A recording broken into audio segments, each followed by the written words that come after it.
1630 ഔട്ട്ലെറ്റുകൾ, 56 ഡിപ്പോകൾ, 44,000-ലധികം പ്രൊഡക്റ്റുകൾ. വേറെ ഒന്നിനും കുറിച്ചല്ല പറയുന്നത്, കേരളത്തിൻ്റെ സ്വന്തം സപ്ലൈകോനെ കുറിച്ചാണ്. ഇത്രയും ഇൻഫ്രാസ്ട്രക്ചറുള്ള സപ്ലൈകോ ഇപ്പോൾ 3000 കോടിയോളം രൂപ കടത്തിലാണത്രേ. എന്തുകൊണ്ടായിരിക്കും സപ്ലൈകോ കടത്തിലാവുന്നത്? സപ്ലൈകോനെ രക്ഷിക്കാൻ എന്തെങ്കിലും മാർഗമുണ്ടോ? ഒരു ചെറിയ അനാലിസിസ്. ഒരു പ്രൈവറ്റ് പാർട്ടി ഒരു ചെറിയ സൂപ്പർ മാർക്കറ്റ് തുടങ്ങിയാൽ തന്നെ അത്യാവശ്യം ലാഭത്തിലൊക്കെ ഓടിക്കാൻ കഴിയുന്ന നാട് തന്നെയാണ് നമ്മളുടേത്. പലപ്പോഴും നമ്മളുടെ നാട്ടിലെ ഓരോ ജംഗ്ഷനിലും നോക്കിയാൽ 4ഉം 5ഉം സൂപ്പർ മാർക്കറ്റുകളുണ്ട്. അതിൽ പലതും നല്ല രീതിയിൽ സർവൈവ് ചെയ്യുന്നുമുണ്ട്.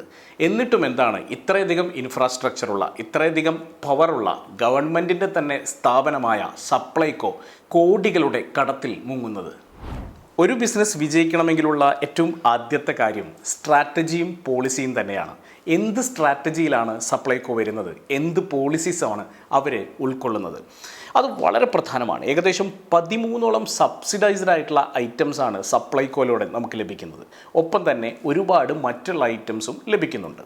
മാർക്കറ്റ് റേറ്റിനേക്കാൾ ഏകദേശം 35% ഡിസ്കൗണ്ട് കൊടുത്തിട്ടാണ് ഈ സബ്സിഡൈസ്ഡ് ആയിട്ടുള്ള ഐറ്റംസ് ആളുകളിലേക്ക് സപ്ലൈകോ എത്തിക്കുന്നത്. കാരണം സപ്ലൈകോ എന്ന് പറയുന്ന ഗവൺമെൻറ് ഇൻസ്റ്റിറ്റ്യൂഷൻ്റെ ഒബ്ജക്റ്റീവ് തന്നെ വളരെ അഫോർഡബിളായി ആളുകളിലേക്ക് സാധനം എത്തിക്കുക എന്നുള്ളതാണ്. പക്ഷേ പോളിസിയിൽ ചെറിയൊരു പ്രശ്നമുണ്ടായിരുന്നു. 2016 ഉണ്ടാക്കിയ പോളിസിയിൽ മാർക്കറ്റ് റേറ്റ് എത്ര കൂടിയാലും ഈ വിലയിൽ യാതൊരു മാറ്റവും ഉണ്ടാവില്ല എന്നുള്ള രീതിയിലായിരുന്നു പോളിസി മേക്ക് ചെയ്തത്. പല സാധനങ്ങൾക്കും ഇരട്ടിയും അതിലിരട്ടിയും വില വർദ്ധിച്ചപ്പോൾ സാധനങ്ങളുടെ വില വർദ്ധിപ്പിക്കാനാകാതെ ഈ പോളിസി കാരണം സപ്ലൈകോ കുരുക്കിൽപ്പെട്ടു.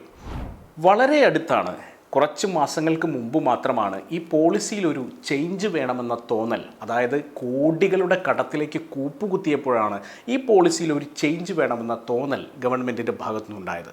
മാർക്കറ്റിലെ വില ഉയരുന്നതിനനുസരിച്ച് ഈ സബ്സിഡൈസ്ഡ് ആയിട്ടുള്ള സാധനങ്ങളുടെ വിലയും ഉയരുകയും മാർക്കറ്റ് വില കുറയുന്നതിനനുസരിച്ച് ഡൈനാമിക്കായിട്ട് അത് കുറയുകയും ചെയ്യുന്ന രീതിയിലേക്ക് പോളിസി ഇപ്പോൾ റീസെറ്റ് ചെയ്തിട്ടുണ്ട്. ഇതുപോലുള്ള ഒരുപാട് പോളിസികൾ സപ്ലൈകോയെ പിറകിലോട്ട് പിടിച്ചു വലിച്ചുകൊണ്ടിരിക്കുകയാണ്. മറ്റൊരു പ്രധാനപ്പെട്ട കാര്യം പ്രൊക്യൂർമെൻറ്റ് തന്നെയാണ്. ഏതൊരു ബിസിനസ്സിൻ്റെയും ഏറ്റവും പ്രോഫിറ്റബിലിറ്റി നിർണ്ണയിക്കുന്ന ഘടകങ്ങളൊന്ന് പ്രൊക്യൂർമെൻറ്റാണ്. പ്രോപ്പറായിട്ടുള്ള ആളുകളെ ഐഡൻറ്റിഫൈ ചെയ്യുകയും പ്രോപ്പറായിട്ടുള്ള രീതിയിൽ റൈറ്റ് ടൈമിൽ റൈറ്റ് ക്വാണ്ടിറ്റി പ്രൊക്യൂർ ചെയ്യുകയും ചെയ്യുക എന്നുള്ളത് വളരെ പ്രധാനമാണ്. പക്ഷേ പലപ്പോഴും സപ്ലൈകോയിൻ്റെ പ്രൊക്യൂർമെൻറ്റ് മെക്കാനിസം താളം തെറ്റിയാണ് കിടക്കാറുള്ളത്. മാത്രമല്ല ഇൻവെൻട്രി മാനേജ്മെൻറ്റ് പേരിനു മാത്രമാണ് എന്നുള്ളതും സത്യം. പ്രൊക്യൂർമെൻറ്റിലും ഇൻവെൻട്രി മാനേജ്മെൻറ്റിലും ടെക്നോളജി, റോബോട്ടും സെൻസറുകളും വരെ എത്തി നിൽക്കുന്ന ഈ കാലഘട്ടത്തിൽ ആർട്ടിഫിഷ്യൽ ഇൻ്റലിജൻസിൻ്റെ സഹായത്തോടെ വരെ സൂപ്പർ മാർക്കറ്റുകളിലെ സ്റ്റോക്കുകൾ നിർണ്ണയിക്കുന്ന ഈ കാലഘട്ടത്തിൽ യാതൊരു ടെക്നോളജിയും ഇല്ലാതെ മാനുവലായിട്ടുള്ള പ്രോസസ്സുകൾ മാത്രം പിന്തുടരുന്ന സപ്ലൈകോ പിറകിലോട്ട് പോകുന്നതിൽ അത്ഭുതപ്പെടാനില്ല. മാത്രമല്ല ഇതിനോടനുബന്ധിച്ച് നിൽക്കുന്ന മാൻ പവറും വളരെ പ്രധാനമാണ്. മാൻ പവർ ക്വാളിറ്റി ഉണ്ടെങ്കിൽ മാത്രമേ ഇത്തരം സിസ്റ്റംസ് ഇംപ്ലിമെൻറ്റ് ചെയ്യാനാകൂ എന്നുള്ളത് മറ്റൊരു കാര്യം. പ്രൊക്യൂർമെൻറ്റിലെ ക്വാളിറ്റിയും വളരെ പ്രധാനമാണ്. ക്വാളിറ്റി ചെക്ക് എന്നൊക്കെ പറയുന്നുണ്ടെങ്കിലും പലപ്പോഴും ചെറിയ പൈസ മാത്രം കൊടുക്കുന്നത് കൊണ്ടും ആ പൈസ പോലും കൃത്യസമയത്ത് കിട്ടാതിരിക്കുന്നത് കൊണ്ടും സപ്ലയേഴ്സ് ക്വാളിറ്റിയുടെ കാര്യത്തിൽ ഒരുപാട് വീഴ്ചകൾ വരുത്താറുണ്ട് എന്നുള്ളതാണ് സത്യം.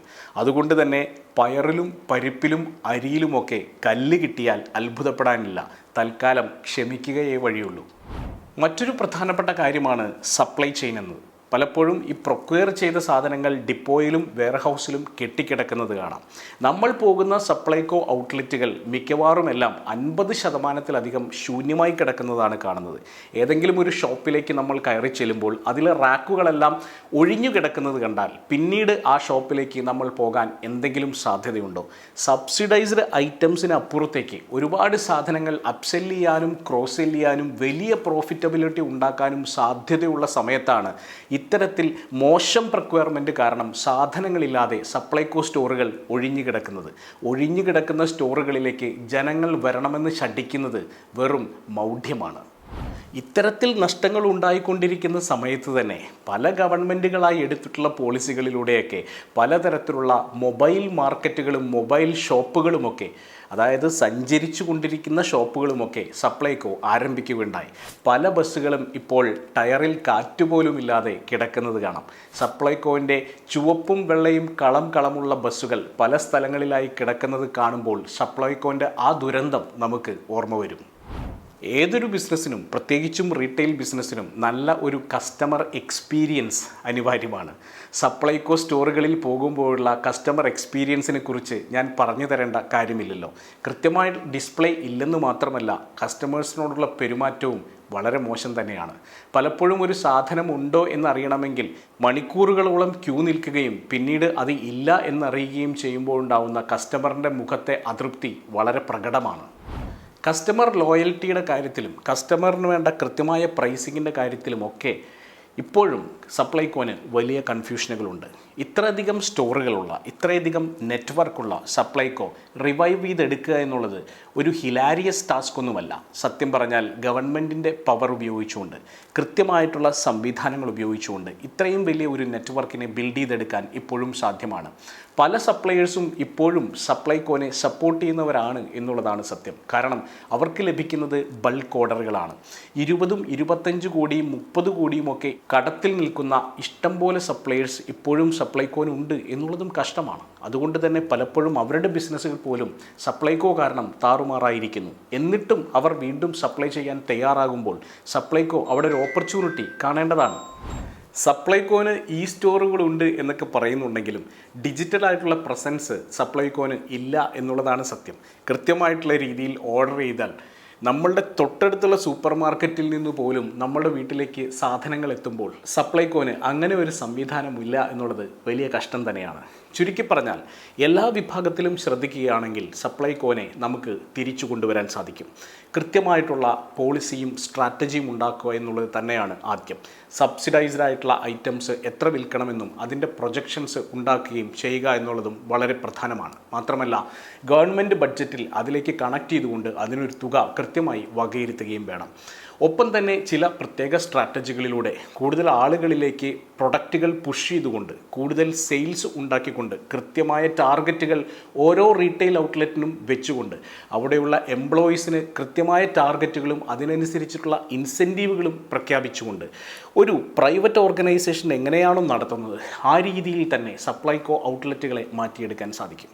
മാത്രമല്ല കൃത്യമായ technology, ERP systems, customer relation management software എന്നിവ ഉപയോഗിച്ചുകൊണ്ട് ഈ ഔട്ട്ലെറ്റുകളെ എല്ലാം നെറ്റ്വർക്ക് ചെയ്തുകൊണ്ട് കൃത്യമായ തരത്തിൽ ലൈവായി സെയിൽസ് റിപ്പോർട്ടുകൾ അനലൈസ് ചെയ്യാൻ പറ്റുന്ന തരത്തിലേക്ക് ഇതിനെ മാറ്റിയെടുക്കുക എന്നുള്ളതും പ്രധാനമാണ്.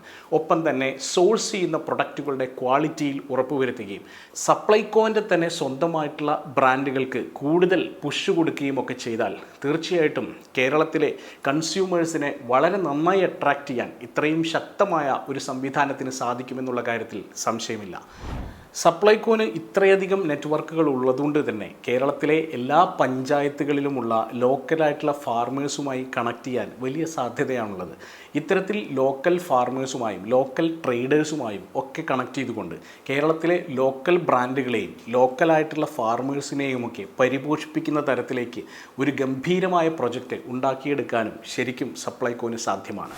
ഒപ്പം തന്നെ കൃഷിഭവനുമായും കണക്ട് ചെയ്തുകൊണ്ട് ഡിഫറൻ്റ് ആയിട്ടുള്ള ഗവൺമെൻറ് ഡിപ്പാർട്ട്മെൻറ്റുകളെ കണക്ട് ചെയ്തുകൊണ്ട് സപ്ലൈകോവിനെ ഒരു കൃത്യമായ ഹബ്ബാക്കി മാറ്റിക്കഴിഞ്ഞാൽ തീർച്ചയായും സപ്ലൈകോ വലിയ ലാഭത്തിലേക്ക് വരുമെന്നുള്ളതും ഉറപ്പാണ്. എന്തുകൊണ്ടാണ് മാറി മാറി വരുന്ന ഗവൺമെൻറ്റുകൾ ഇപ്പോഴും സപ്ലൈകോയെ തഴഞ്ഞുകൊണ്ടേയിരിക്കുന്നത്? ഇതിനകത്ത് ഒരു വലിയ ഡിസ്കഷൻ ആവശ്യമാണ്. എന്താണ് നിങ്ങളുടെ അഭിപ്രായം? കമൻറ്റ് ചെയ്യൂ.